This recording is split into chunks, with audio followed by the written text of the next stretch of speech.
¿Qué tal, comunidad? ¿Cómo andan? Bueno, hoy un nuevo video sobre, ustedes saben, la noticia o que ha levantado más revuelo, digamos, en el país. Yo creo que más que de la política, porque desde que ganó Milei las elecciones a medio término, como que la política está bastante planchada. Pero bueno, obviamente el escándalo del fútbol argentino sigue moviendo mucho las redes, y obviamente también los sistemas de medios tradicionales. No les voy a contar, porque ayer también se vivió una nueva jornada bochornosa, que fue el partido entre Barracas Central y Huracán, que terminó, bueno, dándole la clasificación a Barracas al, al playoff, y obviamente dejando a Huracán sin nada, ¿no? No me voy a extender porque ya han hablado en los canales y en redes sociales en gran forma y estilo, algunos, la gran mayoría defendiendo la causa de Huracán, otros tratando de justificar a Tapia. Bueno, cada uno sabe con la gaita que baila. Yo voy a dedicarme a dar un ejemplo histórico, ¿no? Hace ya más de 20 años atrás yo escribía en una revista que se llamaba Sitio al Margen. Esto es antes del surgimiento de las redes sociales, del surgimiento de Facebook. Le estoy hablando año 2001, 2002.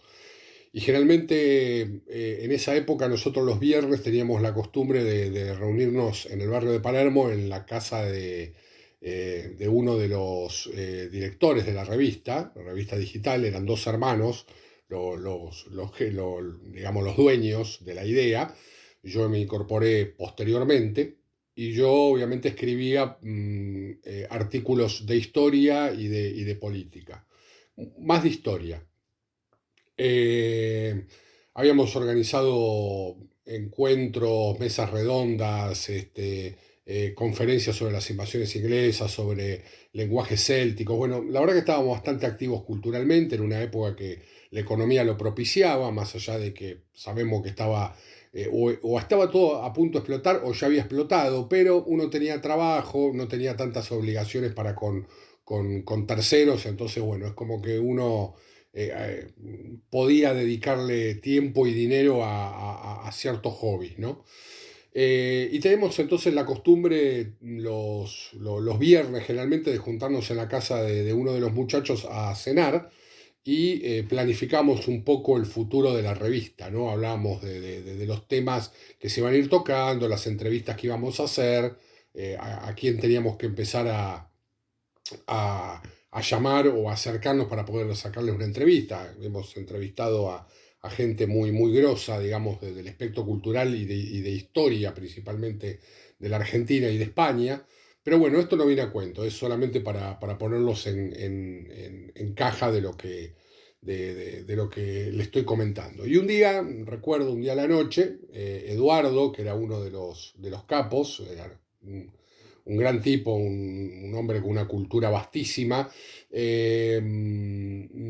Nos pusimos a hablar sobre fútbol. No sé por qué salió el tema, ¿no? La verdad que no lo recuerdo, pero él no, nos comentó, tanto a mí como al hermano, a Pablo, que antes de que surgiera el fútbol como un fenómeno de masas en el Río de la Plata, había otro deporte que era mucho más fuerte y que tenía una presencia popular muy grande. Por eso yo los invito a ustedes a después googlear y poner Frontón Buenos Aires o Frontón Argentina y ver las fotos solamente, antiguas, obviamente, de finales del siglo XIX o principios del siglo XX, en donde se ven canchas repletas de gente.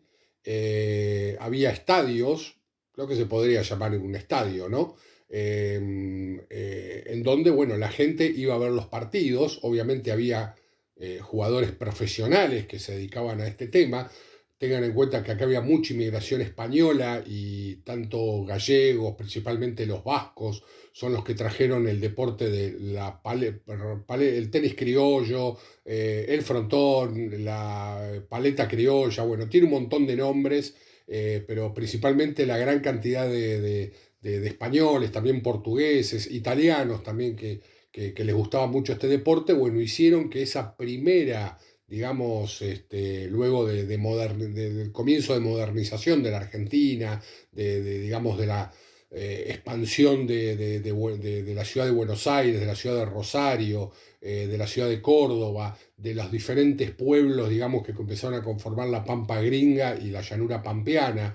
En cada pueblo ustedes se van a encontrar en muchos, en el mismo centro de la ciudad, quizás una cancha de frontón y los clubes con sus respectivas canchas, en las cuales también tienen tribunas para poder ver. Yo me acuerdo del club acá en Capital, les doy un ejemplo, el Club Comunicaciones tenía creo que 2 o 3 canchas, yo no sé si las sigue teniendo, estoy hablando del año 86, unas canchas inmensas de frontón. El mismo sindicato de porteros acá en el Bajo, el pasaje 5 de Julio y Venezuela. No sé si las seguirán teniendo, capaz que por ahí las reconvirtieron en cancha de tenis, de pádel, no tengo idea. Pero sé que el frontón era un deporte muy, muy popular antes de la aparición del fútbol, ¿no? Claro, ¿qué pasó? El deporte empezó a jugarse, cada vez la gente iba más a verlo, esto que el otro. Llegó un punto culmine en donde había tanta cantidad de gente, era tan increíble el fenómeno y se movía tanta cantidad de plata que obviamente empezó la corrupción. Y empezaron a arreglarse partidos, jugadores que iban a menos, jugadores que jugaban para un resultado ya puesto. Y esto empezó a salir a la opinión pública, digamos, ¿no? A la gente que seguía estos espectáculos. También está muy metida la política, porque muchos de los mítines políticos se hacían ahí en las canchas de frontón, que eran los únicos lugares en donde había gradas y bueno, y la gente se podía reunir. No había estadios como el Luna Park, que faltaban añares para que apareciera o se construyera. No estaba el Movistar Arena, no había canchas de fútbol, ¿no? Obviamente, estamos hablando antes del fenómeno del fútbol. Y quizás ya había algunos clubes que practicaban el fútbol, Rosario Central, Quilmes, Gimnasia Esgrima de la Plata, bueno, todos los equipos que más o menos se fundaron de 1900 a 1904, 5 aproximadamente, pero bueno, las canchas eran potreros, ni siquiera debían tener tribunas, ¿no? Por ahí estamos hablando de Argentino de Quilmes, ¿no? Que bueno, era una zona donde había mucha presencia inglesa y es donde ellos comenzaron a organizarse, ¿no? Ni hablar en Rosario con Rosario Central o Newells, que eran todos descendientes de británicos. De Central eran escoceses principalmente y de Newells eran ingleses. Por eso el odio ya es sempiterno. Pero bueno, volviendo al tema del frontón, la gente se empezó a avivar de que los partidos estaban todos arreglados. Entonces, obviamente, ese deporte culturalmente comenzó a perder vigencia, comenzó a perder interés. Y bueno, y la gente se empezó a dar cuenta de que había otro deporte en donde había unas reglas de caballerescas, que era muy divertido verlo, también era muy atractivo para la vista poder ver el partido, que se jugaba en un espacio grande. Bueno, no le voy a explicar nada, era el fútbol, ¿no? Obviamente. Y ahí es la explosión de donde se comienzan a fundar clubes, o por ahí clubes que ya existían y no tenían el fútbol como obviamente deporte principal, comenzaron a dedicarse a ese deporte. Y el frontón fue quedando como un deporte residual, un deporte más digamos, de la panoplia de actividades deportivas que se hacían en la Argentina, pero ya perdió esa cuestión de deporte de masas, digamos, accesible a todo el mundo, ¿no? No estamos hablando de, a ver, sabemos que el primer sportman de la Argentina, uno de los, obviamente el primero fue Jorge Newbery, el primer ídolo nacional, y el último prócer nacional, porque básicamente es el padre de la Fuerza Aérea, ¿no? Del poder aéreo o de la patria en el aire, el fundador es Jorge Newbery. Sabemos que nosotros nos han criado diciendo, bueno, ahí hay una triada, ¿no? Digamos, San Martín es el padre de la patria, por haber sido obviamente el que organizó el ejército argentino, el ejército que liberó gran parte de América, una parte grande de América. El almirante William Brown es el padre de la patria en el mar y el padre de la patria en el aire, digamos, es Jorge Newbery, ¿no? Obviamente mucho más moderno porque es ya el sumum de la tecnología en ese momento. Jorge Newbery se dedicaba a otros deportes, obviamente mucho más caros, porque él tenía un nivel de vida, obviamente, que le permitía el tema de la aviación, el vuelo en globo, aerostático, pero bueno, también le gustaba el boxeo, fue uno de los que impulsó junto con el Barón de Marchi el boxeo en la Argentina. Pero bueno, digamos que no sé qué visión tenía sobre el fútbol en ese sentido. No sé si yo creo que murió antes que el fútbol explotara, digamos, en gente y en fervor. Pero bueno, vimos cómo las clases populares y la clase media argentina empezaba a abandonar el frontón, digamos, y a practicarlo solamente en los clubes, porque obviamente el deporte se siguió practicando, como les digo, los clubes tanto de Capital como de Buenos Aires, de los diferentes puntos de la Argentina, siguieron manteniendo las canchas de frontón, hasta que, bueno, había más a ver, había clubes en donde estaba la cancha de frontón y no había cancha de tenis, obviamente. Después, con el fenómeno, digamos, de Vilas, a partir de la década del 70, los clubes comienzan a adoptar, a instalar canchas de tenis, se comienzan a hacer clubes de tenis particulares, digamos, sacando el lawn tenis o el tenis club argentino o ciertos barrios en donde la presencia británica era bastante importante, que tenían su propio club de tenis, como, no sé, Loma de Zamora, Olivos y algún otro que seguramente me debo estar olvidando. Eh, pero digamos que el deporte de pegarle con una paleta a una pelota contra una pared se siguió practicando, pero ya se dejó el profesionalismo de lado. Es decir, ya uno no iba a poder vivir de jugar a ese deporte porque la gente había perdido interés y toda esa masa se comenzó lentamente a pasar al fútbol. Con esta larga historia que les he contado y que por ahí espero no los haya aburrido, ¿a qué voy con esto?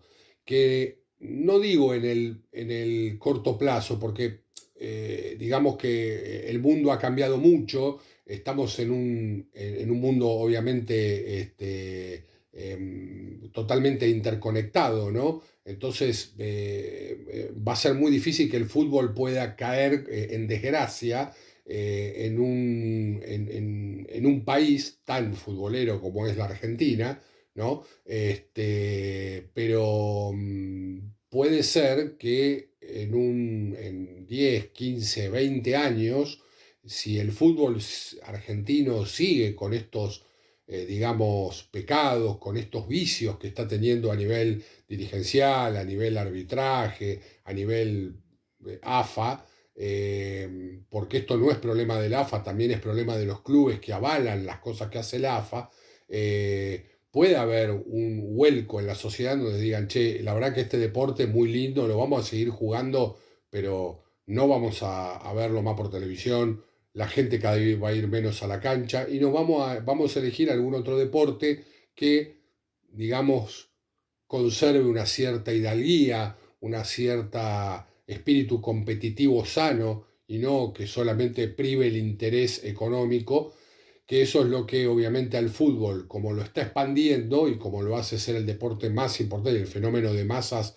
más importante del mundo, también puede ser su talón de Aquiles, ¿no?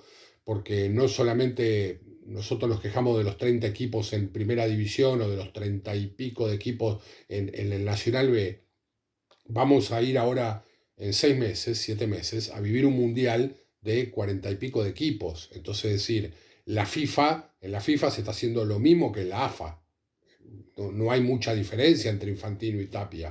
Así que, pero bueno, a ver, yo no digo que el fútbol va a caer en la desgracia que cayó el frontón en ese sentido, porque digamos que al mismo tiempo que pasaba esto del cambio de gusto deportivo, también seguía viniendo nueva gente, nueva marea de inmigrantes a la Argentina, y que esos inmigrantes directamente se incorporaban al fenómeno del fútbol. No tanto ya de la pelota paleta o del frontón o como ustedes quieran llamarlo, ¿no? Si la Argentina estaba cambiando la sociedad a velocidades casi de Mach 1, ¿no? Digamos, era muy rápido como se iba modernizando la sociedad argentina. Y esto pasó, ¿no? Digamos, fue un suspiro lo del frontón, para después pasarse al fútbol. Pero no es que la gente dejó de practicar o de seguir el deporte pasivamente, digamos, porque se cansó del frontón. No, porque comenzó a identificar de que estaba maniado, entonces dijo, bueno, vamos a buscar otro deporte en donde la caballerosidad, las reglas deportivas, que se juegue por algo más que la plata, ¿no? Y ahí estaba el fútbol, que bueno, fue creciendo y se ha convertido, obviamente es parte del ADN argentino, del ADN social del argentino, eso es indiscutible, indiscutible. Por eso va a costar mucho que pase este fenómeno que yo le estoy comentando de lo que le pasó al frontón, pero yo creo que hay que cuidarlo al fútbol, ¿no? Como el programa del canal de Flavio Azaro, ¿no? Me parece que hay que cuidarlo. En su momento era el famoso tema en los 80 90 el tema de la violencia. Bueno, ahora más o menos lo de la violencia, digamos que en las tribunas lo pudieron ir controlando, ¿no? Tanto adentro como afuera. Hay veces que se descontrolan las cosas, pero no son los desastres que había en la década del 80 o del 90, donde había muertos, bueno, ni hablar. La cosa está como, entre comillas, más controlada. El tema es que ahora la violencia se genera de adentro de la cancha para afuera, cuando antes era de afuera para adentro, ¿me entiendes? Y de estas actitudes de equipos del poder, de saber que ciertos árbitros se saben cómo se manejan, que son, digamos, uno más, como decía hoy Mariano de la Fuente, uno tiene que estar más preocupado en qué árbitro le ponen para el partido que la formación del equipo propio y del equipo adversario. Digamos que esas son cosas que lamentablemente le hacen muy mal al deporte y un día puede llegar a pasar de que la gente comience a cansarse y eso va a ser un gran problema, ¿no? Entonces, si lo consideramos a nuestro deporte nacional, estamos recontra orgullosos, que es el único hecho que puede mover a que 7 8 9 millones de personas salgan a la ciudad de Buenos Aires a festejar, y ni hablar en el resto del país, ¿no? Porque fue un fenómeno, no salieron 8 o 9 millones de personas solamente, salió mucho más gente si lo contamos en todas las ciudades y pueblos de la Argentina a festejar el triunfo en el 2022, que ojalá se repita en el 2026. Pero yo lo que tengo miedo es que si salimos campeones el año que viene, vuelvo a repetir, que más quisiera yo que el tío Donald le entregue la copa a Messi, sería espectacular, pero que estos buenos muchachos, amparándose en el éxito deportivo de la selección nacional, que es sin duda algo que a Tapia hay que reconocérselo, pero que digamos que tiene un punto débil y es obviamente el frente interno. ¿No? Es decir, esta no es la Liga de los Campeones del Mundo, no es la tierra de los campeones del mundo. Esto, vuelvo a repetirlo, así se presentaba Víctor Hugo Morales en Radio Continental allá por el año después del Mundial, ¿no? Y principalmente en el año 87, decía bienvenidos a la tierra de los campeones del mundo, pero claro, en esa selección el 80% de los jugadores jugaban en las ligas argentinas, y el resto, bueno, sacando Maradona, Valdano y alguno que se me debo estar olvidando, jugaban en el exterior. El resto jugaban todos acá. Cosa que en el fútbol, en el 2022, el 100% estaban en Europa, en Estados Unidos, y el único que creo que jugaba acá era Armani, y fue el arquero suplente y no jugó ni un minuto en el Mundial. Así que, y tenemos un montón de jugadores que ni siquiera pasaron por el fútbol argentino, es decir, ni jugaron profesionalmente el fútbol argentino.